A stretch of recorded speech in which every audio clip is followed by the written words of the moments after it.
안녕하세요. 안녕하세요. 잘 지내셨습니까? 네, 오늘은 노력과 갈망에 대해서 공부합니다. 성부와 성자와 성령의 이름으로 아멘.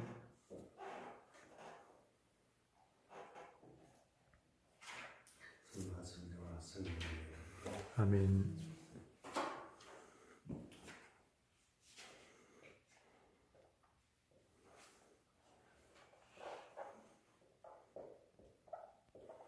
노력과 갈망.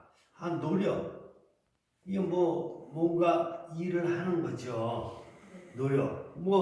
일생 동안은 우리가 해야 될 일이고, 일생 동안 많이 들어보잖아요. 갈망. 갈망은 아마 처음 들어보셨을 것 같아요. 어스피레이션. 그런데 이 워크도, 여러분들 아마 하드워크다. 그러니까 열심히 일한다. 이렇게 많이 사용하셨을 거예요. 근데 오늘은 그게 아니라 스피리추얼 워크. 이건 아마 처음 들어보셨을 거예요. 스피리추얼 워크는 처음 들어보셨을 거예요. 그런데 인간은 스피리추얼 워크가 중요합니다. 개미는 하드워크를 하게 돼요.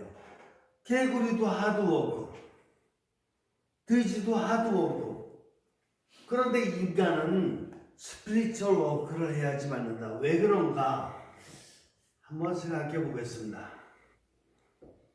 인간은 육신, 정신, 영의 삼중 구조로 되어 있습니다. 무엇보다 인간은 육신적 충동. 그렇구나. 이게 왜 충동이라는 용어를 쓰냐면은 다른 모든 것들은 다 에너지로 쓸 줄 아는데, 예를 들어서 비타민 A, B, C, D 다 에너지잖아요. 또 기름도 뻥커스유, 등유, 휘발유 이거 다 에너지로 쓰는 거거든요.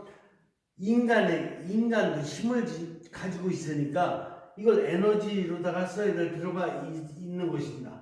충동, 펄세이션이라고 이제 에너지, 충동의 에너지로 봤습니다. 그러면 정신은 열망은 앰비션. 많이 들어봤을 것입니다. 열망은. 그러면 우리가 인간이 세상에 태어나서 어렸을 적에 육신의 에너지를 쓰고 좀 더 커서 청소년 시절에 공부를 하려고 이제 정신의 에너지를 많이 씁니다. 그래서 충동과 열망의 에너지를 다 쓰고 나서는 이제 내가 노력할 만큼 다 노력했다. 이렇게 하고 나서 스탑하려고 합니다. 이게 일반적인 대부분의 사람들입니다. 그리고 이때까지 노력한 거 가지고 이제 직장을 얻어서 그냥 일생을 살아가는 이런 스타일이 많습니다. 그런데 여기서 스탑하는 것이 안 됩니다. 난예. 아직 안 끝났습니다. 뭐가 안 끝났는가? 이제 지금부터 생각해 보겠습니다. 아직 영은 써보지도 않았다. 그렇구나. 그러니까 내가 가진 거는 삼중구조의 에너지인데 그 중에 청소년 시절까지 대학교, 대학원까지 이 두 가지 에너지만 써봤지 영의 에너지는 한 번도 써본 적이 없습니다.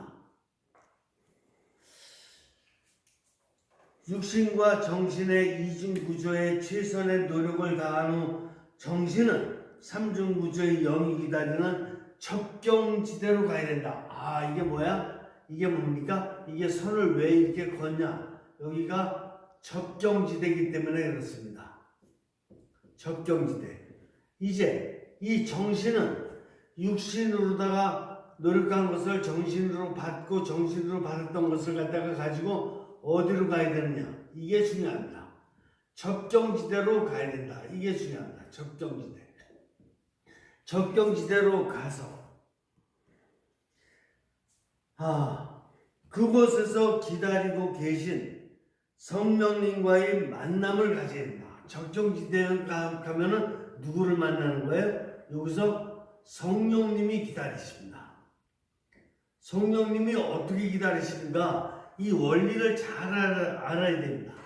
어떻게 기다리시는 거냐면은 인생이 이렇게 형성회장이 있으면은 여기가 이웃이 있고 여기가 상황, 여기가 넓은 세계가 있다고 누누이 말씀드렸습니다. 근데 성령께서는 인간의 어디하고 이렇게 작용하시냐면은 인간의 영하고 작용을 하신다고 얘기를 했어요. 이 상황과 이웃과 세계는 이 세 가지는 인간의 육신과 정신하고 커뮤니케이션을 하지만 하느님은 인간의 영과 커뮤니케이션을 한다. 이렇게 얘기했습니다. 그러니까 이제 정신이 접경지대로 가면 누구를 만나냐 하면은 이제 영을 만나는 것입니다. 영을 만나게 되는데 이 영은 내가 가진 에너지 중에서도 가장 높은 에너지, 그러니까 가장 고급 휘발유, 이걸 갖고 있다고 봐야 됩니다. 여기서 접경지대로 가서 뭐 할 거냐? 정신은 여태까지 육신과 정신으로 노력해왔던 것을 모두 다 영에게 넘겨야 됩니다. 영에게 넘길 적에 뭐를 하고 넘겨야 되냐면 여기서 갈망을 들이면서 넘겨야 됩니다. 무슨 갈망이냐? 이게 중요합니다. 무슨 갈망이냐면은 자, 이제부터 당신의 은총이 필요합니다. 무슨 은총? 영적인 은총. 영적인 은총이 어디서 오는 건데요? 이게 바로 하느님으로부터 오는 거 아닙니까? 하느님으로부터 오는 영적인 은총이 중요합니다. 이렇게 이제 고백을 해야 돼요. 그리고 이제부터 당신의 지혜가 필요합니다. 그러니까 하느님의 은총도 필요하고 하느님의 지혜도 필요하죠. 그리고 이제부터 당신의 인간적 지식이 아니라 당신의 지식, 영적인 지식이 필요합니다. 이렇게, 그리고 당신께서 깨달음을 주실 때까지 기다리겠습니다. 깨달음을 주실 때까지 기다리겠습니다. 바로 이런 네 가지의 어떤 정신을 가지고 여태까지 노력했던 결과를 갖다가 다 영에게 넘겨줘야 된다 이겁니다. 그렇게 되면은 그분께 모든 걸 맡겼기 때문에 이분께서 이제 영은 이 정신으로부터 받은 것을 갖다가 다 어디다가 넘깁니까? 하느님께 넘기게 됩니다. 하느님께 넘기게 되고, 그리고 하느님으로부터 이제 이거 넘겼으니까 받을 준비를 하고 기다리고 있는 건데, 이때 영이 뭘 받겠느냐? 영이 받는 것이 바로 영감입니다. 영감을 받습니다. 그래서 갈망을 드리고 영감을 받게 되는 것입니다. 이 영감은 어떤 영감이냐? 이게 중요합니다. 보통 사람들은 하느님께 기도를 바치면 상상치도 못할 육신에 막 병이 막 고쳐진다든가, 아니면은 아이가 학교 다닐 적에 공부도 별로 열심히 안 하고 그러는데 아주 인류대학에 탁 들어간다든가, 아니면 하늘에서 이게 천사가 막 나타나가지고 어떤 징표를 보여준다든가, 이런 환상적인 영감을 드려야 됩니다. 이런 환상적인 영감은 잘못됐습니다. 하느님께서는 절대로 이렇게 환상적인 영감을 주시지 않습니다. 내가 육신과 정신적으로다가 뭐를 위해서 열심히 노력했던, 식사 만들라고 열심히 노력했던, 직장에서 직장 일본하고 열심히 노력했던 학생들이 공부하느라고 열심히 노력했던, 하여간 열심히 노력했던 것이 영을 통해서 하나님께 드려지게 되면 하나님께서는 그 상황에 필요한, 이 아이가 공부를 열심히 했는데 진짜 시험을 보게 됐다 그러면 시험 보는 날 아주 지혜롭게 깨어있는 자세로 잘 시험을 볼 수 있도록, 이런 식으로 직장 일하는데 또 필요한 좀 더 좋은 지혜가 무엇인지 그 직장 생활에 맞게, 그러니까 하나님은 절대적으로 다 역사의 하나님이지 이런 환상적인 하나님이 아닙니다. 그렇기 때문에 역사에 그 본인에게 필요한 그런 은총을 갖다가 이렇게 내려주시게 되는 것이 영감이다, 이렇게 볼 수가 있겠습니다. 이해가 되십니까? 네. 그래요. 그러면은 제가 한 가지 비유로다 좀 말씀을 드려야죠. 우리 지금 코로나로 굉장히 어려움을 느끼고 있는데, 사실은 역사를 조금만 거슬러 올라가서 생각을 해봐도 우리가 이 코로나를 직면하면서 어떻게 이 대처를 갖다가 잘 할 수가 있는 것입니다. 과거를 잊어서는 안 됩니다. 30년대 여기에 우리는 그 흑사병이 돌았습니다. 여러분들 기억이 이렇게 기억을 더듬으시면은 역사 시간에 공부했던 거, 세계 시간에 공부했던 걸 갖다 기억할 수 있습니다. 이때 흑사병이 도는데, 이 흑사병이 동아시아하고 중앙아시아에서 시작을 합니다. 그래가지고 아시아, 유럽, 아프리카 전역으로 다 퍼지게 되는데, 이때 아시아, 유럽, 아프리카에서 몇 명이 죽냐면은 7만 5천 명에서 2억 명. 그러니까 7만 5천 명에서 2억 명 정도가 이때 사망하게 됩니다. 굉장히 크죠. 이때 잉글랜드에서는 10명 중에 4명이 죽습니다.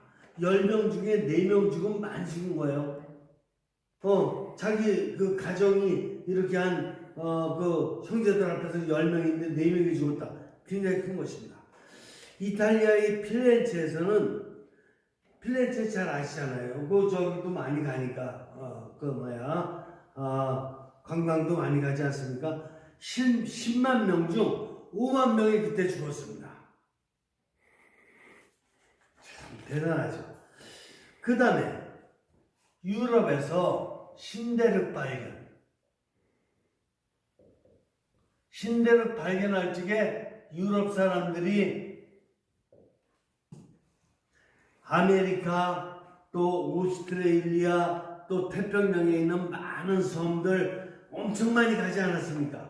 근데 그 당시에 그 나라에 살고 있었던 원주민들은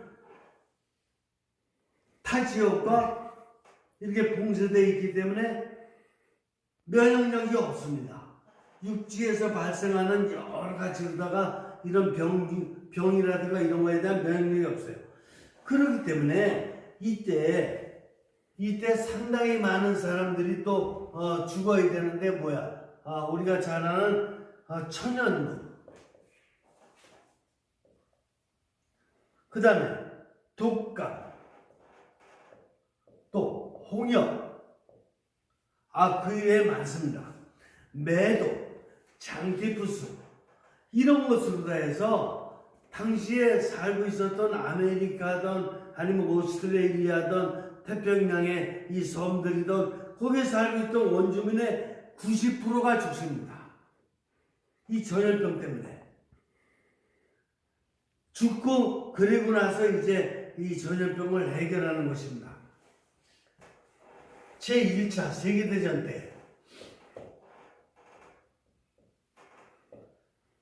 제1차 세계대전 때를 잠시 생각해 보겠습니다. 제가 이거 공부했으니까 좀 지울게요. 제1차 세계대전 때 당시 서부전선에 군수물자를 갖다 보급해야 되는데 이때 군수물자 보급할 때 전염병이 돌았습니다. 그래가지고 전염병이 5천만 명에서 1억 명을 죽였어요. 5천만 명에서 1억 명. 이때 전염병으로. 근데 1차 세계대전 때 1914년부터 18년 때까지 전쟁 때문에 죽은 사람들은 4천만 명입니다. 4천만 명인데 이게 전염병 때문에 5천만 명 내지 1억 명이 죽었으니까 이 병 때문에 얼마나 많이 죽은 것입니까? 그리고 나서 또 이 전염병을 이겨낼 어떤 어떤 치료약이 이제 나중에 개발되고 이래가면서 이 전염병을 막을 수 있었습니다. 그리고 최근에 들어와서 여러분들 2002년부터 2003년에 사스가 유행했던 거 기억하십니까? 예. 혹시 잊어버리지 않으셨어요? 아니요. 안 잃어버려요. 사스가 그때 만약에 의약품이 개발되지 않았으면 지금까지 계속될 수 있을 수도 있습니다. 또 조류 독감은 기억나세요? 네. 조류 독감이 2005년도에 있었던 거예요. 또 신종플루가 2009년에서 2010년에 있었던 것이에요. 에볼라야 잘 기억나시겠죠? 그렇죠? 네. 에볼라가 2014년에 있었던 것이에요. 그리고 2020년 지금 우리가 맡고 있는 게 뭐예요? 코로나예요. 그런데 이렇게 많은 사스, 조류독감, 신종플루, 에볼라, 코로나 이 모든 것들이 지금 코로나 빼놓고 나서 다 해결이 됐던 것이에요. 그리고 코로나는 지금 이제 백신이 개발돼가지고 좀 막고 있습니다. 그러니까 노력을 해야 됩니다. 이게 그냥 없어지리라고 생각하면 되겠습니까? 안 된다. 노력을 해야 돼. 그리고 육신과 정신적으로 노력하면서도 뭘 해야 되냐? 이게 하느님의 은총도 필요하니까 하느님께 갈망을 드려야지 맞지 않습니까? 네. 그러니까 이거는 의학적으로다 과학적으로다가 노력하는 것이라면, 의학과 과학적으로다가 노력하는 것이라면 대단히 훌륭한 것이죠. 하나님께서 이분들을 통해서 지금 세상을 변화시키고 세상에 유익함을 주지 않습니까? 그러니까 의학과 과학을 통해서 노력하면서도 또 신앙인들의 영적인 갈망과 이런 것 같은 거를 의학자들이나 과학자들에게 함께 힘을 합쳐야 되겠습니까? 안 해야 되겠습니까? 그냥 신앙인들은 아무것도 안 하고 그냥 이 사람들이 다 연구 개발해 놓으면은 그냥 유익함이나 얻으려고 이런 이기적인, 이런 무관심적인 이런 생각이 있으면 영적인 노력도 안 하는 것이고 영적인 갈망도 안 드리는 것입니다. 그리고 나서 그냥 이런 백신이 개발되면 그 백신이나 빨리 맞고 백신 중에서도 제일 좋은 안전한 백신이나 맞으려고 이런 사고방식 자체가 맞습니까? 안 맞습니까? 안 맞는 것입니다. 그러니까 우리가 어느 누구도 빠짐없이 의학자는 나름대로, 과학자는 나름대로, 신앙인은 신앙인 나름대로, 학생은 학생 나름대로 인류 모두가 다 육신과 정신적인 노력도 해야 되겠고 더더군다나 또 영적인 노력까지도 함께 해가면서 세상 문제를 풀어나가야 된다. 이래야지만이 이 세상의 인류가 이렇게 병으로부터 아니면 전쟁으로부터 아니면 기아 문제로부터 여러 가지 어려움으로부터 해방될 수가 있고 세상이 평화로울 수 있게 되는 것이다. 그때야말로 우리는 진정으로 행복을 느낄 수 있게 되는 것입니다. 노력과 갈망, 인간적인 육신과 정신의 노력만 갖고 세상은 절대로 끝나지가 않습니다. 이것으로 모든 걸 다 해결할 수는 없습니다. 스피리추얼 워크, 스피리추얼 어스피레이션을 동반된 삶을 살아갈 수 있도록 이 세상 모든 인류를 계몽시키는 이런 노력을 우리 모두 함께 해야 될 것입니다. 고맙습니다. 성부와 성자와 성령의 이름으로